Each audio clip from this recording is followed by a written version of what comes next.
One day somebody asks, yo, P, what's the component for success? Is it the way you think, the way that you talk, how you dress? Is it the people you meet, the shit that you learn, who you impress? Is it your line of work and what or how much you invest? I guess. To succeed, you gotta overcome your fears, battle your own greed, conquer your own demons, become unsure, second guess everything you believe in, survive through the suffering to figure out the meaning, and go hard to the moment you bring the cream in. You might lose sleep, but it's gonna feel like you're dreaming. Keep your circle tight, always bring your team in. You need them to hold you down when niggas start scheming. Cause you living life, and while you posting what you purchasing, it's wolves on the horizon, vultures already circling. Get caught lacking, then you the clown, bring the circus in. Want your respect back? Go on, put some work in it. But violence scare the money off, see? I don't work for them. Big corporations like to treat you like you work for them. And you ain't really a boss until you boss some workers, and if you don't do business to get rich, what's your purpose then? Man, how you feeling? How you feeling? I'm feeling good, bro. I'm feeling good. I mean, I had a conversation just earlier that it's just hard to hear. Damn, I won't say his name on because I don't really want to put him on blast like that. But yeah, I had a very close friend of mine call me from the hospital, and Right. it just sucks. And he's a very talented person, really dope musician and all that. And it just sucks. He struggles a lot with his mental health, and it's just tough to get those phone calls. Oh yeah, I feel that. Hopefully It's everything tough. be all right with him. Yeah, I'm hoping. I'm hoping. He said something to me that I've had this conversation with him before, and I guess it kind of leads into this pod and this episode. But he said something that so when he started making music, when me and him first linked up years ago, he said when he started making music, he said he was more so kind of imitating artists, and he necessarily didn't have his voice or his sound or his perspective, I guess. Yeah, I guess on who he was as an artist or creative, only to years later struggle with that and battle with that as an identity, where it's like feeling like he was supposed to be an artist or a musician, but not necessarily that being an actual reflection of who he was. And I've had that conversation with him before, but it's years later now. It's important to know who you are before you Absolutely. jump into anything that's as intense as the music industry, or not even the industry, just being a creative in general, or feeling like your identity is attached to your creativity. You know what I mean? Because Right. you could get lost in that. Like you could like feel like you have to be this person, when if that's not who you are, it's okay for that not to be who you are. Just people, reach out to the people who love you, man. If you spiraling out, if you're going through shit, please reach out to your friends, reach out to your family before shit gets worse, because those phone calls are never good, man. I truly believe that. What's up though, man? But yeah, Talk man, to what me. we touching on first? What we touching on first? The dream is being accused of let's I don't want to talk about that. I don't want to talk about that. I'm tired of these allegations Yeah, they in hip gon' hop. I'm it's the tired. domino effect. It's the domino effect, man. We living in the house of cards right now, so Yeah, yes it's sir. inevitable at this point. Yes sir. Do you think a lot of it is genuine, or you think a lot of it is a money grab? It's so Uh, confusing in this industry, because it could be it's both sides of the coin. You know what I mean? I It's think you have 60-40. I think 60 is, yeah, they really doing this. And then the 40% is, okay, I see everybody else jumping in the lake, so let me jump too. So yeah. I Yeah. see that. And we're in a time now where it's you can't not believe the victim. You know what I mean? Because we have that Cassie situation was kind of a slap in the face for everybody who was like, oh, she's just doing a money grab. And not just because of that. I'm just talking specifically in this time in this industry with what's going on. Because you had this tons of entertainers that were getting hustled, basically. And then you have a situation as serious as what went on with Cassie and Diddy, and it's like, damn. And she was very being very honest and vulnerable, I guess, with what's going on with her. Where now we have I think that came out on the Dream. There was somebody else. Can't remember. It was some other artist or I think musician or whatever. something with Kanye came out the other day. Oh yeah, Kanye. Yeah, the Kanye thing. That was a little. I don't know. Yeah, I don't want to talk. I don't want to talk anything about it. The Sean Kingston thing was fucking interesting, man. That dude Oh is. yeah, that was crazy. I heard something about that a couple years ago with his mama. Yeah. I He been ain't out gonna here tell him with scamming. that. He been out here scamming. Hey, you get what you deserve. Fuck that. That's how I Oh, feel yeah. at this point. If you and your mama is scamming people and, and you guys get caught, I mean, it's Ja Rule and the Fire Festival, man. Everybody can't be Ja Rule. Somebody got to go to jail.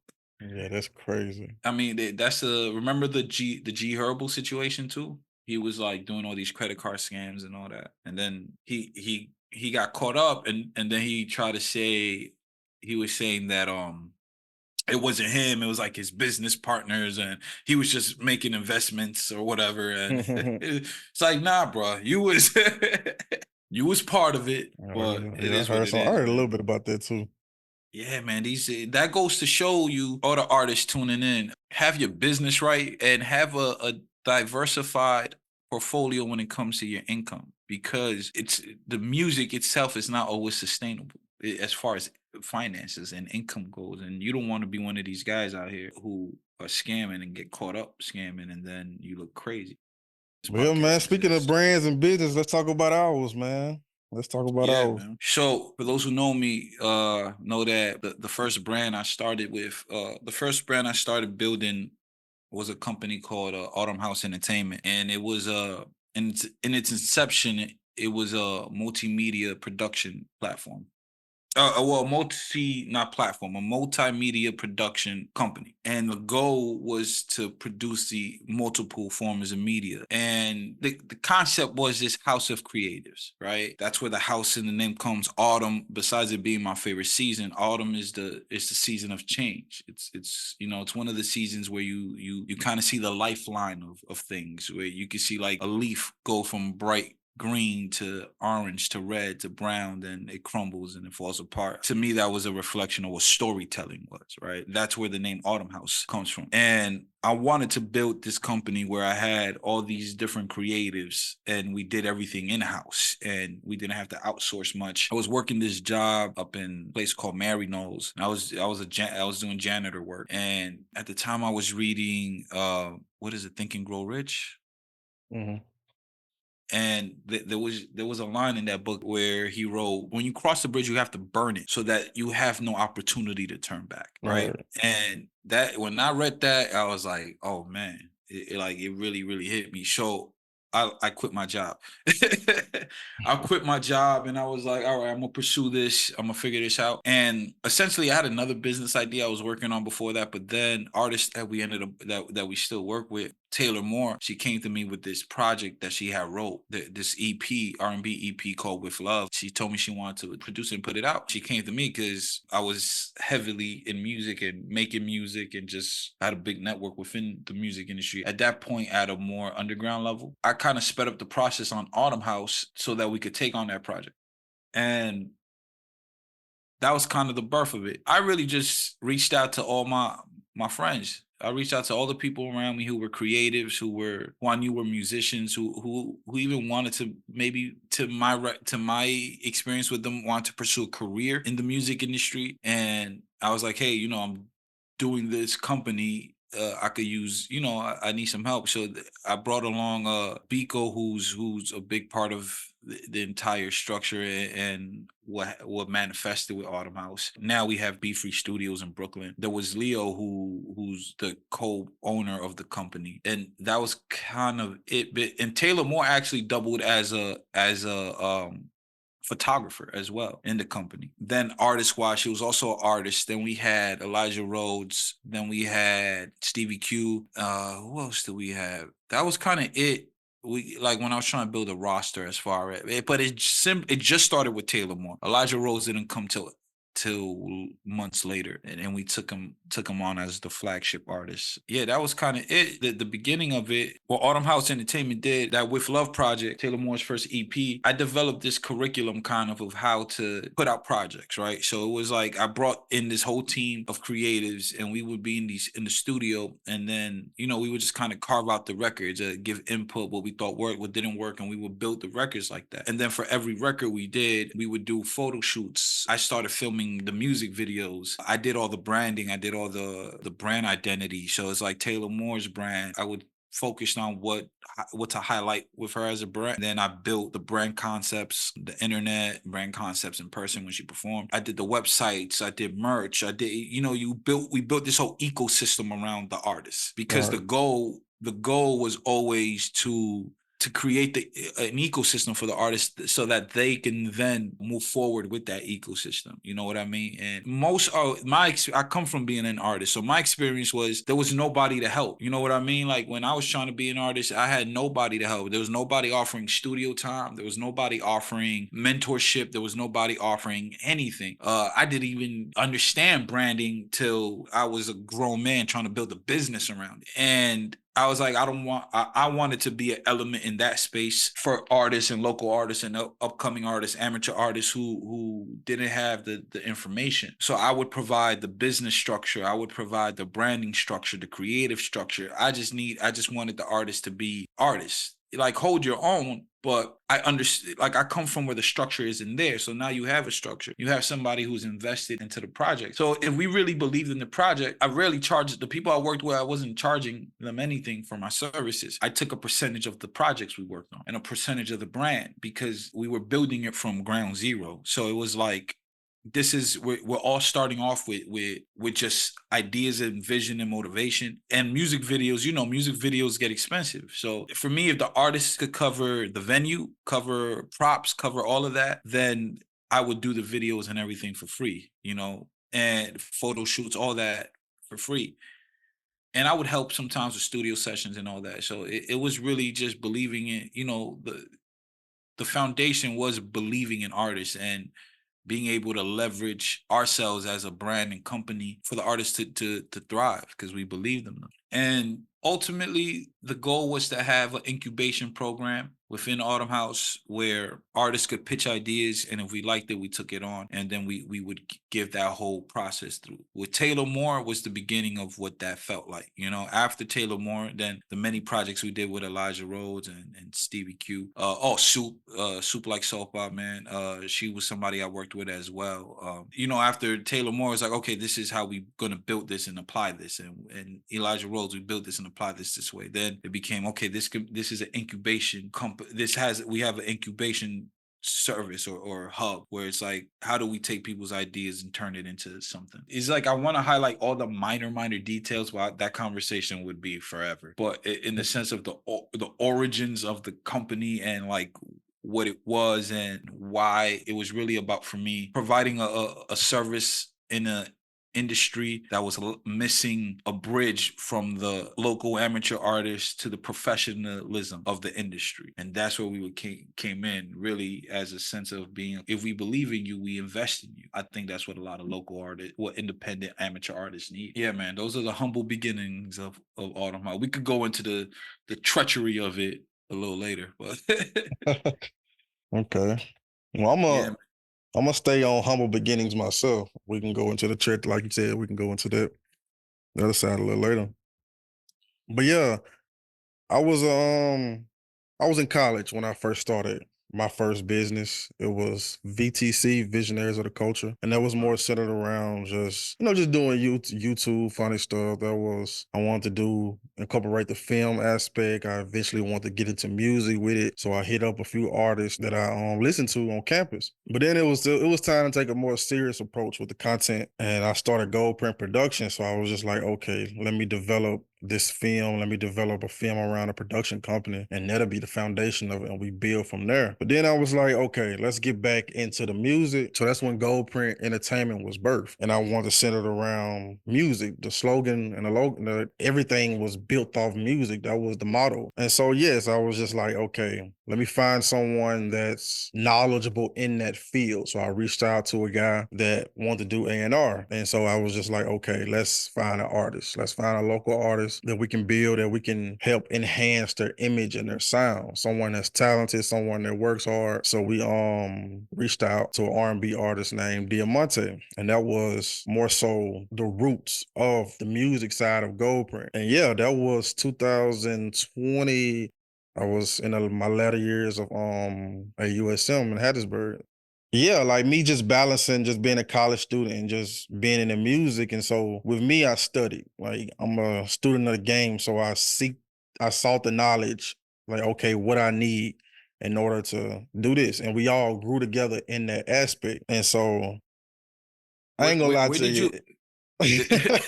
You want to get into the shit? You said what? No, I said you want to get into the shit. I mean, we're gonna dive deeper into it. Yeah. No, but I was gonna say try to keep it on that level. So yeah, it was just building the brand. It was just learning from people's mistakes, people's success, and I took that in and what I wanted to create. Because like, again, I'm a person that seeks knowledge. I'm a person that understands the art of storytelling. I'm a person that understands these things.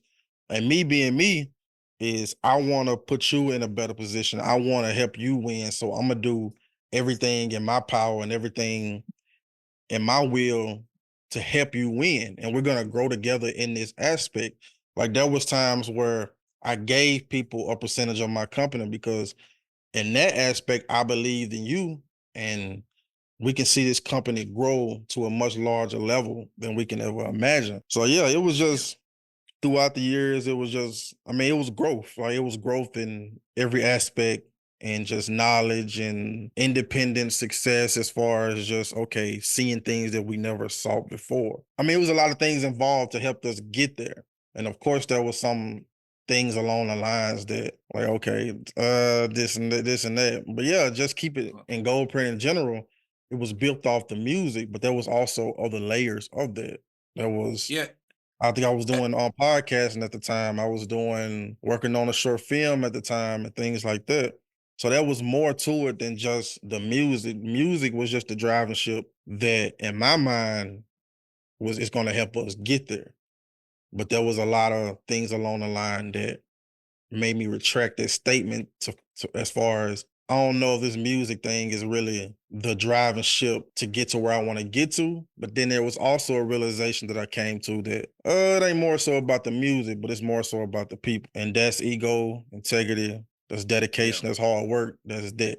So when the moment I came to that realization, everything changed. The whole company changed, my mindset changed, and what I saw for myself in the future changed. And that was maybe a year ago, this time a year ago when I came to that inception, I came to that realization. When did you start VTZ? VTC? Visionaries of the Culture, 2018, because I almost got fired from my journalism job. And I was walking, I'll never forget it. I went there the other day as far as like the location, and I almost got fired. And so I left out the building and I started thinking. Because at that time I was studying Nipsey. This was like 2017 and 18. I was studying Nipsey, listening to his music, watching his interviews and things like that. And I was like, man, I had dreams and aspirations to be on ESPN or do some type of sports something, just sports something in sports and media and sports and journalism. And then I came to the realization that, man, I want to start my own business and doing the things that I love. And it was more so not working for someone else mentality. That's what it was for me. Like I didn't want to be able to be under someone else at that time. Like I don't have that mindset now, but at that time, that's what led me into creating that. So yeah, man, similar to your story, like I hit up a lot of my friends and guys that I seen potential in, and guys that maybe wasn't doing nothing in this field, but when I asked, they wanted to get into it. So I was just like, hey, let's meet. I think we meet at McDonald's, I think. I can't remember. I think it was McDonald's or... Yeah, I think it was McDonald's, and we just ain't had got a no Barnes and conversation. Noble out there? No, not in that time. No, not in that time. Damn. But yeah, we met in McDonald's and we just I broke it down to everybody. And I was just like, hey, this is what we finna do. You know the funny thing? None of them around now. None of them Everybody's around. at the table. Everybody wants to get in it. Everybody likes the idea. Everybody's with it till it's time to put in the work, man. But I don't know, man. It's kind of, I don't know, it's weird and hard for me to talk about certain stuff and that happened in that aspect without getting into certain things. Yeah. So I mean, it's a lot that happened that like that I think about and then I realize, damn, that happened. Yeah. Like I forget that it happened, but then when I talk about it, I remember and I just I feel a way about it a little bit. What worked and what didn't work with VTC and Goldprint? I mean, with VTC, with the first business, it was more so just restructuring. Like VTC restructured into what Goldprint is today. So it was more so that. But I can go into what did work with Goldprint. I mean, it was just opening up a world that I wanted to get into and just in exploring different relationships within that world of people that I would have never thought I would meet. So like creating a platform and talking to people with a platform and sending out music and sending out videos that people love and gravitate, that was something that I was just like, okay, that's a really good feeling. Let's lean on that and just building certain bridges that not only I still have today, but just something that it just felt good in that moment. Like just looking back on it, it felt good and just making moves, man. Like I always hear about Jay-Z and Nipsey talking about getting like doing things out the trunk and doing things like that. And we live in a different age. And our version of that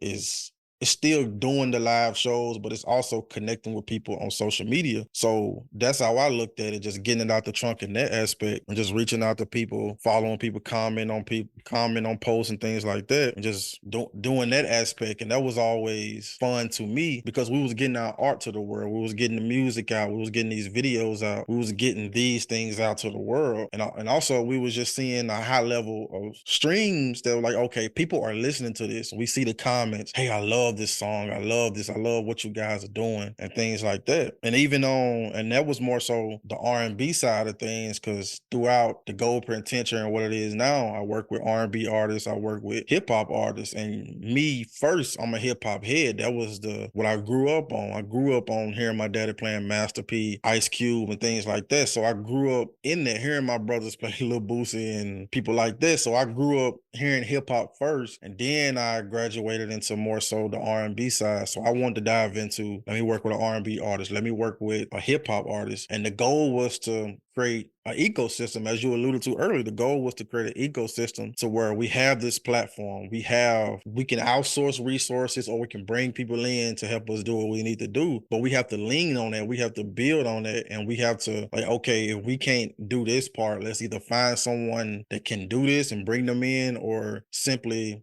find a freelancer that can do it. And so yeah, it was a lot of ups and downs in that aspect, to the point where like, okay, we did this video. I'm gonna kind of get into a little bit of that's what I said earlier. It'll be kind of like I would have a situation to where we're up, but then something in that moment will bring it down. So a lot of the situations that I'm gonna name, it was kind of in between. Like, okay, we're excited about it in that moment. Once we're in it, it's feeling away, or it's something involved that just make the whole thing just go away. So yeah, it was a lot of instances, like a lot of situations to where I was working with people that, okay, they had something going on inside of them that I couldn't understand. So I had to only support that.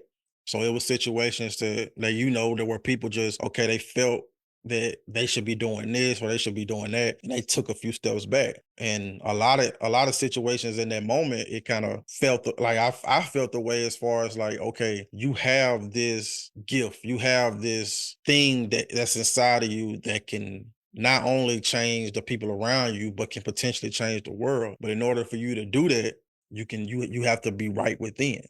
Like, you have to be right within. And so later on, I really understood where that person was coming from. It took me a minute to grasp that because I couldn't allow myself to be selfish and just push the work. Because there was times where I was work. I was centered around business. I was centered around this and that because I understood what we had. I understood what type of talent that was in the circle. So I was just like, okay, let's build around that. And I looked at it like a franchise player on a team. And I was just like, okay, let's build around that. But then I came to the realization of what I was creating. I'm the franchise player. Yeah. So there was situations to where I was leaning on someone to be the face of what I curated, be the face of what I was building, or per se be the face of Goldprint. In facts, I built this brick by brick.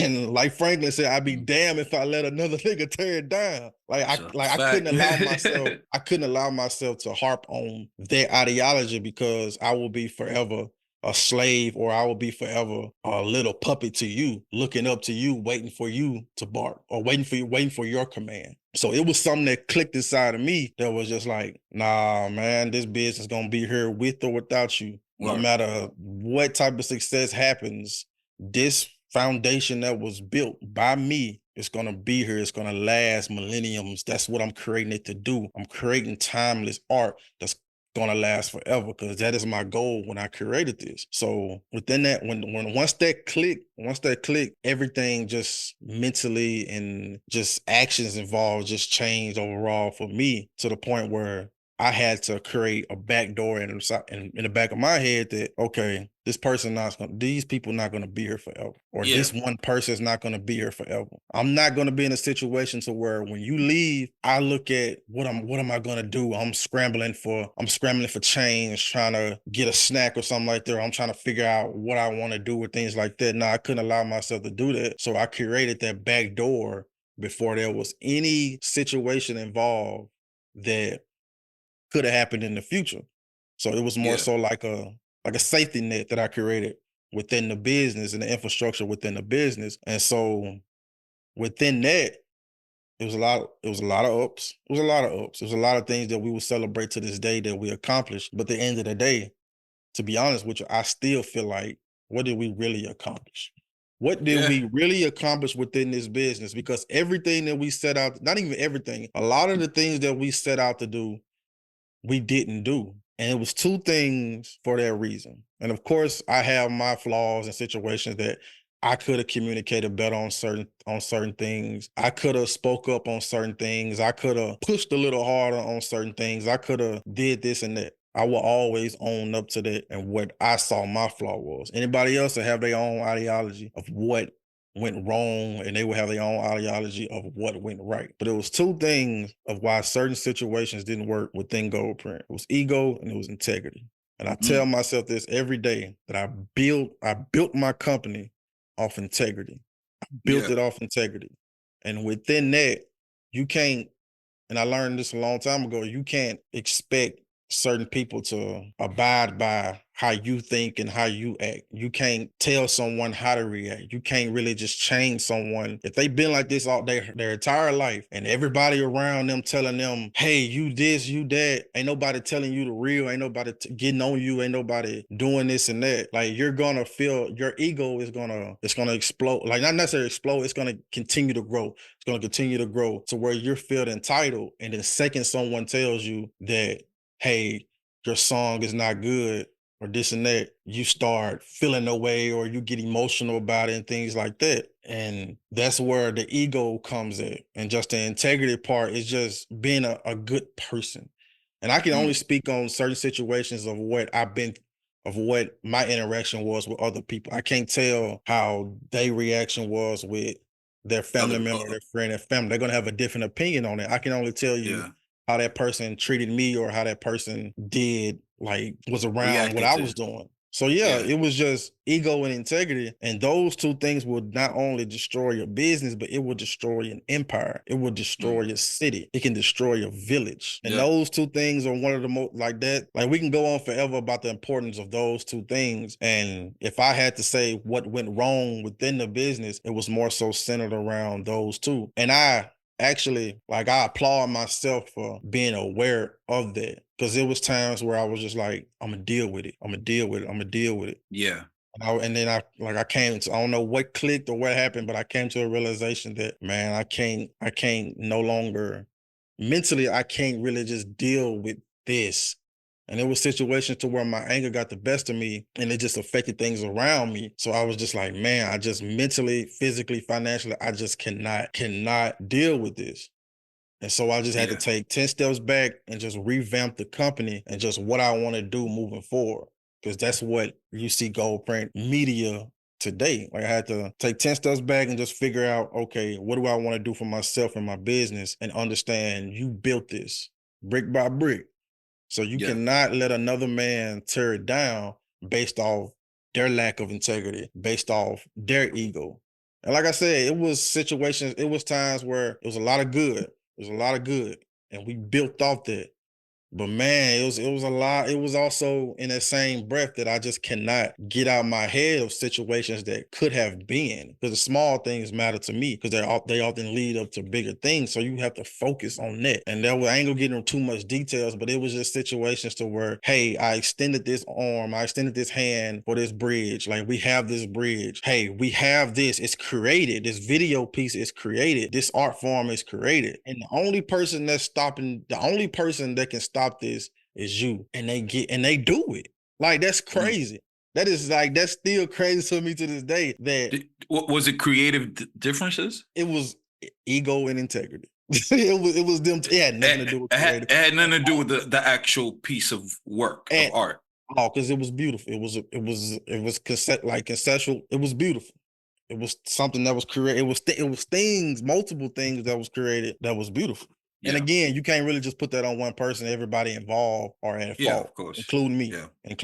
So it was just those two things. And like, what was I was going to ask you? Was that the same? I remember in the early days of VTC, or at least around the time I met you, you went through something with some people you were working with as well, or that was on the business. I know, and I haven't heard you talk about this in a long time. But what was that, ego and integrity as well? It was some creators you were working with back then who turned around. I think they did like some videos about you afterwards. Eating cereal in the car or something like that. I think that was more so. And me and him, we still cool. We cool now. Man, okay. Cool. It was that situation was more so. Because wasn't like they wanted to create something. Yeah, it was more so trying to be someone you're not, and someone that, like, at the end of the day, I can lead you to the water, but I can't force you. I can't teach you how to drink, or I can't. And that was something you dealt with early on in the business. I can't hold your hand through this process. Like, I gave you the blueprint of what to do and how to do it. I can't continue to do this for you when all you need is your phone. When you got your phone in your hand, like, there's apps and things like that you can do for you to put this out. Well, I can't continue to do this and do that. And however they went on with it, that's how they went on with it. So, and later on with the issues you dealt with moving, like in the Goldprint era, that was that became more, those were deeper rooted issues. Yeah, because I was working with Monte on a personal level, as far as, okay, that's what I was gonna say. It was a deeper investment on your end. That was more so deeper, because we was talking a lot. We was having these conversations and meetings. We was going places and things like that. So it was more so, this is the artist I'm working with. Let me put everything into this. And that was my mistake, by putting everything into this. But at the same time, if I can go back and put everything into it again, I would, because I believed in it. Like, I believed in the talent. I believed in the art. I believed in this. But once you get farther down the line, that's where entitlement, that's when ego, that's when integrity kicks in and things like that. And you see the true nature of work ethic. And once you see that, that's when you know when to move. That's when you know what your next move should be. What would you do different that you think would change the outcome of like what went wrong in that situation? I don't think I would do anything just on what you could control. Right. I don't think I would do anything different as far as that, because I know now it was more so the person instead of the business. Got you. So it's like not a matter of compromising. It's not a matter of changing actions like I guess on the company's behalf, because the company, people don't understand it sometimes. Like if I'm functioning from a company perspective, if I'm bringing all this to the table, if we have plans and goals, it's like those things are going to get executed. Because it's the function of the business. So they in the function of the service being provided, that's gonna get done. The investment on the creatives, and it's more of a personal level, but when they don't treat these relationships like business relationships, that's where a lot of you lose ego and integrity. Because never mind if you're not operating from an integral place, just on a human level, on a social level, if you're not doing that on a business level, those two things are gonna, like you said, it's always gonna tear down a empire. Another thing I want to ask you was, moving after that situation, or because of that situation, do you still invest that much into creators or different acts and people that you deal with Goldprint? At least it sounds like you blended too much of your personal investment rather than the company's investment. Yeah, that's what it was. That's what it was. And me personally, I wasn't looking, like, of course we can have this business relationship that can supersede, or that can like venture off into something like, okay, we're friends or we're cool. But I wasn't looking for no best friend. I wasn't looking for that. I wasn't at all looking for no best friend in this. We have a goal that we have to reach, and we have a goal that we set at the top of each year. And my my mission is to accomplish each of those goals. And I'm going to do everything in my power to do that. And the knowledge and work ethic alone that comes with me is enough to lean on to, okay, I have Darrell in my corner. I know he's going to do everything in his power to try to help me succeed in what I'm doing. Because if I believe in you, and I believe in the art, and if you agree to, okay, Darrell, let's work on this, you're going to see something you never seen before. Like I told Zevin the other day, what makes him different from any of these independent local artists, or just independent artists all over that are on the similar or same mantra or scale that we on, is they ain't got me. Yeah. And I said that in, like, not in the just I said that the most humblest way I could. And not just to toot my own horn or be this and that or be egotistical. But you know like what that. you bring to the table. Right. I know what I bring to the table. And so in that instance, I know that if we set a firm foundation and we have these things jotted down or written in stone, I promise you, the talent, I just give me the 70% to 60% to 70%. I can work with that talent, but give me the work ethic. Give me the work ethic that comes with integrity. And I promise you, we can take it to a whole different level. Because that's how I look at it. Like, work ethic, I can find that. I mean, not work ethic. Excuse that. Talent, we can find that. We can find that in the pond. We can go find that someone. We can find someone that can sing. Everyone's talented. Everyone's we can find someone that can craft a song together. But out of those 20 people, let me pick you out of the lineup, and let's see when it's time to go to war. Let's see if you battle tested. Let's see if you can stand firm on this ground, and let's see if you can go to war by the shit that you talking and the shit that you putting out. Let's see if you ready for that. And when it came throughout what I've done and throughout the people I've worked with. And when it was time to go to war, niggas wasn't ready. Niggas wasn't battle tested. Not even battle tested. Niggas wasn't battle ready. Because when it was time to go to war, you retreated. You retreat. And that goes more so ego, consistent, work ethic, integrity. That goes more so in there. I don't care about Goliath. I don't care about how strong you are. I don't care about how skilled you are. I don't care about that. I don't care about that. That's just a small percentage of what we're doing. That's just a small fraction of this business. If we can't execute, it don't even matter. It don't matter at all. It don't matter. It don't matter how talented you are. It don't matter how, if you can't execute on the idea, then it don't even matter. You'll be the nicest dude in your bedroom. You know what I mean? You'd be the nicest dude that nobody ever heard of. You'd be the greatest talent that no one ever saw. You know, so it comes a lot with that execution process. And I mean, I've experienced it myself, where it's like, it's just a lack of that. I mean, end of the day, that's what it was. When it's time to go to war, we really gonna see who battle ready. And throughout that, however that war happens, we gonna live and die by what we putting out. And at the end of the day, the game is the game. And whatever we put out, whatever situation that we do, we're going to live and die by that.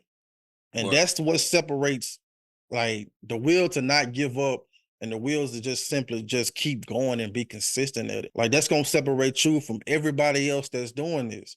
Like it can be someone that's doing music, doing film, doing something creative, or just venturing off into something that requires you to be consistent and you can work, like you can be successful in it. Because we don't see the end of the rainbow. We don't see it. If we saw what's at the end of the rainbow, we'll move different. If we seen You move success different. down this road, we will move different. But I promise you, it's some people that can see the success down the road.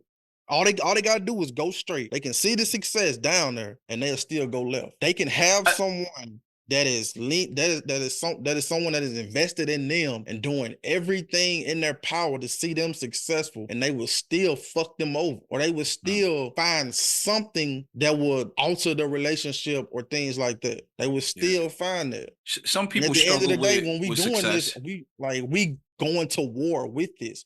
Not like physically fighting or killing or things like that, but mentally we going to war when we doing mentally and physically, because physically you out there. You're like, you know, it takes a lot of physical action to make some of these things happen. Oh yeah, definitely that. I agree with you. I agree with you, man. It's so out of all of that, what did work?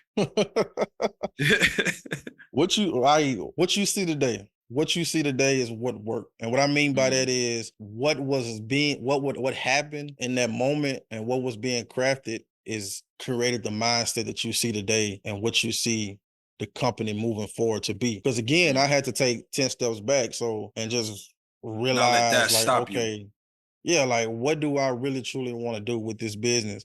Am I gonna quit? Nah, that's never been an option. So like, what do I want to do with that?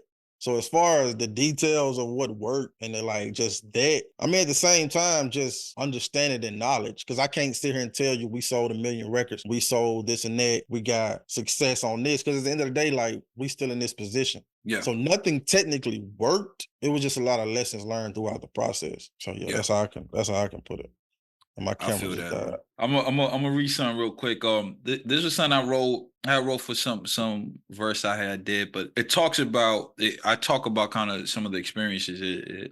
I wanted to read it because some things you said I kind of spoke about in this, but we are not the ops, we just opposite. Looking for a pot to piss in, I've been cooking in the kitchen, I've been booked and being busy, you just look and think it's easy. I swear it isn't that hard. Envision what you want, then break your back for it. You lazy, baby, ain't it crazy? You just want to ask for it. While I work my ass for it, still they act like I ain't shit. Noah's ark afloat in awe, and still they sink the shit. With Moses' arm, I wrote these psalms and split the scene quick. After all that shit we did it matter, dog? Did the shortcuts get you there faster, dog? We are not ops, we just opposite. That's very important for me from all of that, right? Aside from the after all the shit we did it matter, dog? The shortcuts get you there faster, dog, right? What didn't work for me was I did a lot of what you did. I invested a lot. For me, I was personally and emotionally involved from day one because the people around me were my friends, were people I considered damn near family. I had known the people around me for 10 years plus already. I was always somebody when I heard that cliche, don't mix friends and business. I always looked at that like, oh, that won't be me. I'm not going to succumb to that. I thought I could beat the odds with that. And what I learned, one of the biggest lessons I learned with Autumn House Entertainment was that, and I apply this for a lot of things in my life, you can't involve people who aren't ready to take on the responsibilities that come with these roles. You know what I mean? So I did the same as you. Like I gathered all the people I could think of, all my friends I knew could be involved, and I saw the talent in them. That's the thing. You see the potential in people. You see a potential based on the lens that you're looking at those people from, So when I involved those people, it's funny, one person who I eventually worked with didn't want to get involved at first, right? And then the other person who got involved with me right off the jump, I feel like he took on something that he wasn't really ready for and didn't. I think it was more ego to be a part of something, and maybe not, because he pulled his weight at times, but then at times he didn't pull his weight. My mistake was believing that people wanted it as much as I did. You know what I mean? So when you're dumping all this into this business and this like I was the same. I went through the same phase that you went through, and the same realization of like I'm bringing all this to the I'm building it. It's me. It's like those people assist. They're only adding to what I'm already building. If I remove myself, they aren't building on their own. And I should have looked at that from the beginning. But I believe sometimes it takes somebody to spark the inspiration. And I thought that was my role in it, as far for the work I was doing. And I expected people to put in as much work as I was putting in. And that just wasn't what it was. Nor do I think people looked at it the same way. When you're dealing with creativity, when you're dealing with talent, with ego, with personality, jealousy, all of that comes into play. I didn't think that would exist amongst friends. You know what I mean? Amongst family. And when people are so talented and all that, you think it could work because everybody believes in each other. But the reality in my situation, everybody didn't believe. I think people fronted as a team, but they were really doing for themselves. A big thing for me was I dealt with an artist who I didn't charge anything. This is a main thing of what didn't work and why it didn't work, right? I dealt with first off, it was the element of friendship, right? Because of that, and because I believed in the person as well, I invested a lot into it. And I invested my personal connection to the person. So it was like, yo, this is a friend of mine for years, and he's super talented. Let me help him get to the next level. I believe in him that much, right? My perception of what he was doing was working hard before I came in. And then when I came into it, I just always outworked the situation. I think I'm always going to be like that when I'm like passionate about something. But the friendship aspect made me kind of look over all those things that were wrong, that I saw red flags from the beginning. And it comes in a simple form, in a simple way. I can't care more and work harder for your career than you do. That's just never going to work out. I shouldn't be in control of every little detail and aspect of your career. I can't do everything. Especially even more so when I'm not being paid, when really myself and the company is what's putting up more of the leverage. You know what I mean? Like there's more at risk for us when you just as talent have to show up in a way, you know. And I found myself in that situation a lot with this particular artist. It was just laziness, honestly, and ego that didn't even really, shouldn't have even been there, because we weren't meeting goals. We weren't, you know, like I had all these conversations with everybody who I worked with. I handed out worksheets of like, write down goals, write down what are these things that you want to work towards, and those people never turned them back in. So it's never no identifying what are we working toward. It's just kind of, oh, let me show up and do, oh, we have a session, let's show up, let's do this. And that's cool when we're cutting records, right? If we're cutting records, that works. But what do you do with the music afterwards? You know, how do you build? What's the brand building? What's all of this? That's a lot. It's a lot of work. If you don't have a vision for your own career, how can my vision for my career, my business, take on the identity of your career? Like that's what's going to happen, because it's going to be, oh, I'm doing all this work and building all these things, and it's just what you're doing is just attached to what I'm doing. And when I'm not doing it, you're not doing it. To make it short and sweet about what didn't work in Autumn House is me working more for people's careers than they are working for their own. I don't even have to get into the personal details of it all. Of course, there's clashing of egos. Of course, there's a lot of that. It's a lack of appreciation for what actually goes into something. I don't believe some of the people I was working with understood what all went into creating everything we were creating. You know, because they're only seeing it from one perspective. They weren't looking at the totality of everything, or, you know, they weren't seeing the long nights. They weren't seeing having to learn all these things. They weren't seeing all of that. They're not seeing the networking. They're not doing all of that. And the involvement on their end is going to always come through, because how far they get in their career is going to be a reflection of their work ethic, you know, and not a reflection of their talent. And yeah, man, it's sad. It's sad. A lot of ruined relationships over nonsense. And another thing is money. Finances is a devil, man, when it's not handled properly. Something else that didn't work, which I could take, and I take accountability for my end on everything. I didn't always communicate the stress of finances in the company. So even though I would cover the things I would cover, I was covering things that they didn't even know, because as the person who's running the business, who's operating, who's at the wheel, you do what you have to take care of whatever got to get taken care of so that the goal gets executed. I was just taking care of things, and the financial stress was growing on me. And then on the other end, it's like those guys were like complaining about finances and saying that he was spending too much money. And it was like, you're spending a fraction of what you would be spending if you weren't getting all these free services. And I don't think they really understand that, I was 10 grand in the red before I brought anybody into the company, just off of equipment. People don't see that, so they take it for granted. They take for granted the time and everything that goes into crafting things, and that sucks. What worked with the company, Autumn House has evolved, and it's at a point now where I'm focused less on music because we've built another ship for music specifically, where Autumn House now is focused more on multimedia in the sense of podcasting, of visuals, of books, and other different things that I want to create moving forward. And I want to keep it that way just because dealing with music and musicians and artists and all that, it requires a lot that I can't commit to if I want to be doing all these other things. Because like you, I want music because I love music. I wanted to make it the forefront. But the reality is, it's especially where the music industry specifically is today, it takes a lot of other things to make music work. Right. I'd rather do everything music related at the studio with Biko and be free and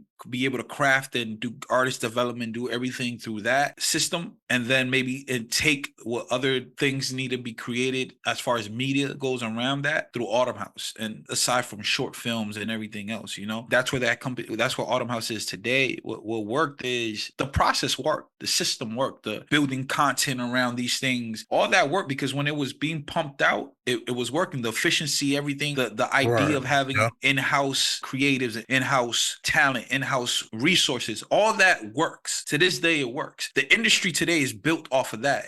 Everything leans on the independent creative today. So if you have all those elements, it works. So that worked. The understanding of communication with artists worked. All these things, I was doing. Like I said, I was giving out worksheets of what is your fan base? What's the fan base you want to build? What are the characteristics of fan base? I was asking artists and creatives, what is the career that you want? All those things work because they help you identify what you're building. And when you can do that, you can then continue to build. It didn't work with one artist. It don't mean it's not going to work with another artist. It just requires the participation of that other artist. And it requires letting go of ego. It requires high integrity. It requires being involved with the process of what you're building, and artists, creators, business people, whoever is listening, in the sense you can't build a successful career if you have yet to identify what that career looks like, because then you're just kind of shooting in the dark and hoping something lands. And it just doesn't work for a sure thing. You know what I mean? And nothing can be a sure thing, but you can have a higher odds and a high percentage of success if you do these things, if you identify what you want to work towards, and then you work towards it. If you have goals, if you have all of those things. What didn't work with that artist was that we didn't have that. We didn't have an identity of what we were doing. I more so was creating an identity for that person. Once I removed myself, the identity crumbled. And then nothing comes from that, As far as business relationships, what didn't work in that was a lack of communication. You should always communicate the things that you want and the things that need to happen in the business. You got to be able to remove personal interest in things and look at things from a logistic standpoint, because businesses run off logistics. The personal involvement, it can work on a sensible level, but on a as far as like building culture and all that. But when it comes to how the business functions and what needs to happen, that is 90-10 logistics. And that has to be something that's clearly communicated between business partners on what's going to work, what's not going to work. And you have to do your part. You have to be able to know if your role is CEO, CFO, if your role is finance manager, if your role is A&R, if your role is that, you have to know everything that entails with that role. And you got to hold each other accountable. Those things work. They're proven in the most successful businesses that everybody plays their role, their position, and you're not flooded out by fame or the limelight or how many likes you're getting. The artist had an issue with was focused a lot on his perception online and not on the actual footwork and the reality of what was going on. People might like your stuff online. That doesn't translate into sales. That doesn't translate into movement. That doesn't translate into an actual fan base, into an actual career. If you're not a hard ticket artist, does it matter how many people like your post? If you can't sell a ticket for $5 and those people come out to see you, you're not causing any dent in anything. If people don't show up, it doesn't matter. Online presence is not that's not a career in the music industry, in the entertainment industry. I mean, so those are things that didn't work. The journey works, man. When you build it, when you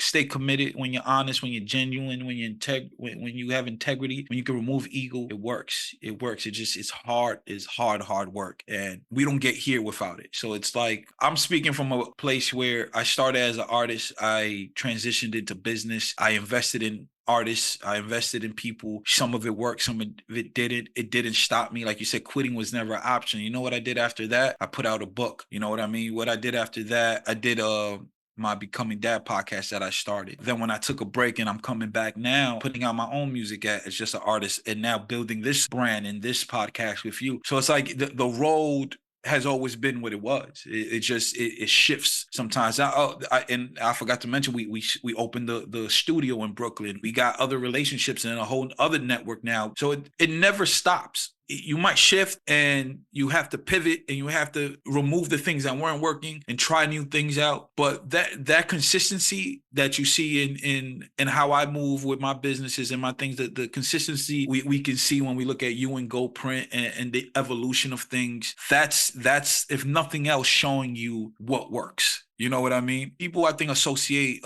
fame to success, and that's not always the case, because there's a lot of famous, unsuccessful people. Fame isn't the catalyst of success. Success is being able to execute these ideas. Even with the failures we've encountered, we still have a high success rate because we haven't quit, because we have a new product, we have a new brand, we have new ideas that we're executing on and being consistent with. So this is what works. The journey is not an overnight journey. It never has been, and it never will be. You have to be able to put in that work. I know you're big on creating experience and turning like records into moments. With me personally, when I'm building something, when I'm doing something, I'm excited. And that the excitement, my most exciting moment is the building process. That's why my film is called The Foundation. So that is when I'm putting everything I have into this art, is when I'm building it. And so when I'm doing just that, it's never, well, oftentimes it could be that, but if I'm creating something, it's always going to be something that leads to something bigger. So if me and Zevin putting out the Graces record, that's not just going to be, we're putting out that record.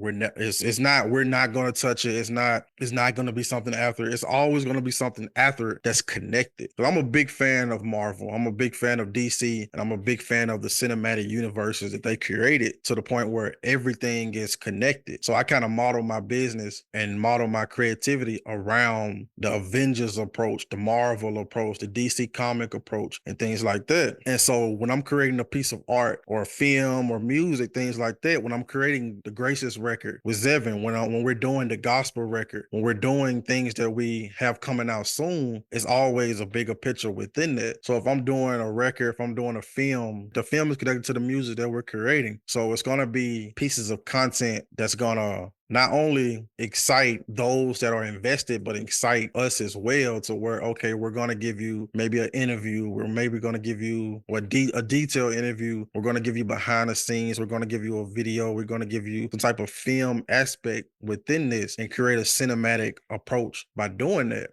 So that was my whole thing with the foundation kind of like montage. It was going to be this film at the top, and under that you have the album. Under that you have the EP. Under that you have records, videos, detailed interviews, merch, some type of capsule involved that we're going to give to the world. And it's just, the marketing is that's a part of the art. The marketing side is a part of the cinematic experience, because we want to create something that's going to be timeless. We like, I'm not in a position to go backwards. I believe that art telling is our greatest form of anything, is the story, like just storytelling in general. That is our greatest art form. Like, I truly believe that. And so I want to be able to tell stories through these records. I want to be able to tell the story of triumphant, the story of redemption, the story of faith, the story of someone finding themselves, because that's essentially what the record Grace is about. That's essentially what the record the gospel is about. That's essentially what the album and the film is about. Somewhere finding themselves. So we're going to give you Graces first, and we're going to take you through a journey throughout this. And if you truly, truly pay attention to what's going on, you will see that journey. Like, of course, we will give you Easter eggs, we will give you this and that, and just things like that. And even similar to this art piece right here, it was essentially two hands. It was essentially two hands, and a lot of the things that I alluded to early on the pod, and I let my anger get the best of me with the situation, and when that conversation ended, the statue was broke. That's why certain things I will never forget. And so when I looked at it, I didn't look at it as a broken piece that I'm gonna throw away. I'm gonna look at it as a sense of new beginnings. I'm gonna look at it as a sense of not whole anymore, or just a rebuilding process that has to be molded. So that's essentially and what we can get on. We can get with the next installment that we're releasing with Black Gold. Like, that is what we've released in the past, all coming together with also maybe 2 or 3 new records or things like that. But we also want to give you something we also want to give you something visually, because I'm a filmmaker. Like, that's telling a story is something that I feel is my calling, something that is my purpose. Like, not only just putting people in better position, but just telling certain stories that not only just give people motivation, but inspire people, just something that they can just harp on, or not necessarily harp on, but just something that they can just live with forever. Because again, like I can harp on, like I can just talk about this. I'm not in a position of going backwards. So if I release something, the next thing is going to be bigger. The next thing is going to be better quality. And when I mean by better quality, I mean the storytelling aspect of it, not necessarily the image quality or the 4K or something like that. When I mention quality, I mean the effort you put into it. Like, we talk about quality over quantity all the time. And for me personally, it's the effort that you put into it. And again, there's two sides to me. There's one side that say, I understand. I was in that same position, and a part of me is an evolved form of that.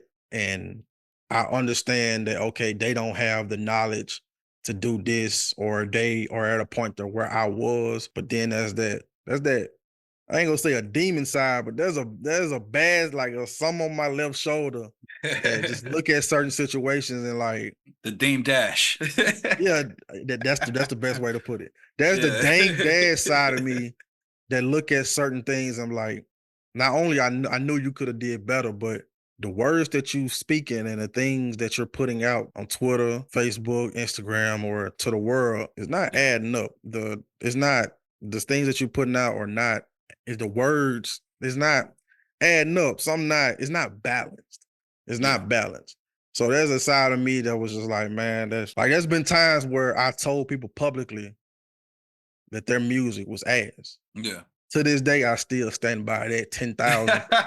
And it ain't changed to this day. So when I stood by that, I promise you I wasn't the only person that thought that. That was just me leaping on. That was just me taking a leap of, okay, I'm going to tell it how it is, but also like, if I say it, I stand on it. If I say it, I meant it to this day. There's no changing or going back or things like that. So I encourage people to seek the knowledge. Like, seek the knowledge. If you want to get into video, if you want to get into music, if you want to get into most of these things that you can do, most of these things that you want to do can be learned through YouTube. And a lot of the times, if you can't necessarily get a certain product, and if you have a certain, like, you have a phone, like a modern phone or like a new age phone or things like that, you can do a lot of these things. And that's just the technical side of stuff. In general, it's seeking the knowledge. Like, if you take the time to plan, if you take the time to get a whiteboard, if you take the time to write things down in a detailed way and just lock yourself away and just create and just learn and seek the knowledge. And I promise you, you will come out that cage, you will come out that house a better person, because then you will be able to get inspiration when you go outside. You'll be able to get influence and just take bits, like do what I do, just take bits and pieces of your favorite creators, your favorite artists, your favorite filmmakers, and mold that into what you want to do. Not necessarily to create their exact model, but just take a piece of that and create There's a great book on that called Steal Like an Artist. Right. It's like I always say, like a lot of people say great artists, like good artists steal. What is it? Great steal. Great artists borrow, good artists steal. It's still, yeah. And great artists borrow some shit. There's a book on that whole psychology, Steal Like an Artist, creatives, people. It's a great book for anybody to read, but it touches on that exact same thing. Because like I'm in the field of, I'm more so an artist helper now. So if I see an artist that lack certain things, I want to be able to, let's work on this. Where can I put myself in this position to where we can succeed by doing this? Like, and again, And like when I say creating moments around the music, creating moments around what you're doing, it's like we people often have the ideology or the mindset that I'm gonna drop this and I'm never gonna promote it again. I'm gonna just leave it there. And you treating it how Robert Baratheon treated his bastard child in Game of Thrones. Like that's how you treat it. You just cast it to the side. Like, I created you, but I'm gonna send you down to create swords and armory, and I ain't gonna never speak to you ever in life. So like that's how people treat the music. That's how people treat these pieces of art form that they're creating. And I just look at it and I'm just like, man, this was good, but build around it. I promise you, like you can do ChatGPT, you can do Google, you can look up these things that you can create one song, and around that song, you can create 10 different forms of content, from lyric videos, music videos, sit down interviews. Zaki, my brother and very talented creative artist, Zaki L. He has he called that process stepping on the coke. Stretching the coke out. Yeah, that's what we used to when we were building our first company, Sofa. We had that was a philosophy in our camp, and it was stepping on the coke, and it was how do we cut this product up? You know, how do we make this product stretch? So if we got one song, we have a record. What do? Okay, we do a photo shoot associated with that record. We do a video associated with that record. Behind the scenes. We do behind the scenes. We do an interview. We do different content. We create a product that we could attach to that record. We had this whole process, and then we had like this thing where we the first week is we did a photo shoot. We take 7 of those photos each day. For that first week, we releasing a photo. We did the video. Okay, each day leading up to the release of the video would drop behind the scenes or photos from the video shoot. It was like this. It was such a great process, and I took that was before Autumn House. I took that same process. That's how I developed my formula for Autumn House and creating content around artists. It came from, I used the same philosophy. I called it the same thing, stretching the coke. Just like when you say, that's why you say build an experience. To me, that's stretching the coke out. So you figure out, you create all these different things. I like how you put it, because you have a way of intertwining everything together where it becomes like a living, breathing thing, you know, where it's like all these things are existing at the same time. And even all those other things that you're creating around that one thing can have things created around them. You know what I mean? And it becomes like this whole entire like universe, like you say, of not just products and ideas, but of art pieces and things that people can appreciate and take in. And that's why it's sad when you work with people who don't take advantage of that. Yeah, that's what I'm saying. Like when I'm doing these, when I'm creating these products and things like that, it's often more so attached to a certain creator or things like that. And that's why I partner with Zevin for this album process to create a joint album. And so the talent that he possesses and things like that is just unworldly to me, to a point where I was just like, man, the way I see TDE Punch, the way I see Knife Wonder, the way I see these people talk about Kendrick, and the way I see Guru and people like that talk about Jay, like, man, that's how I talk about people. That's how I talk about you to other people. And I was just like, man, what we're creating and what we have can potentially change lives, and it can change the world, but we have to be right within. We have to change ourselves and do that. And so, like he understands the concept and everything that we're creating. And far as this album process, I've been working on this for like 3 to 4 years. This film, like 3 years.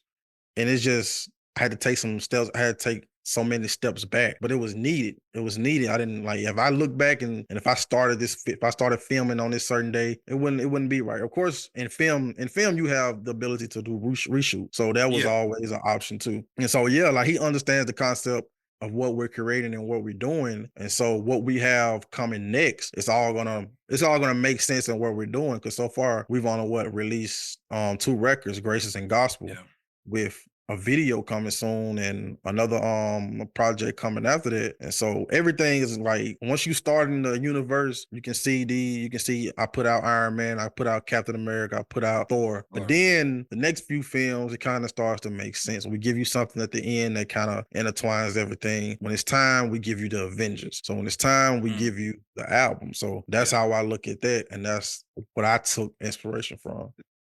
Industry tip of the week: build a strong network. Cultivate relationships with industry professionals, including producers, managers, promoters, and fellow artists. Networking can open doors to opportunities and collaborations. Develop a unique brand. Establish a distinct identity that sets you apart from others. This includes your visual style, music genre, and personal story, which helps you connect with your audience. Understand music licensing and royalties. Learn about the different types of music licenses and how royalties work. This knowledge can help you maximize your income from various streams, such as streaming services, radio, and TV placements. Invest in quality production. High quality recordings and productions are crucial for standing out. Invest in good equipment, work with experienced producers, and ensure your music is professionally mixed and mastered. Diversify your income streams. Relying solely on album sales is not sustainable. Explore various revenue sources such as merchandise, live performances, sync deals, crowdfunding, and use platforms like Patreon is what I'm saying.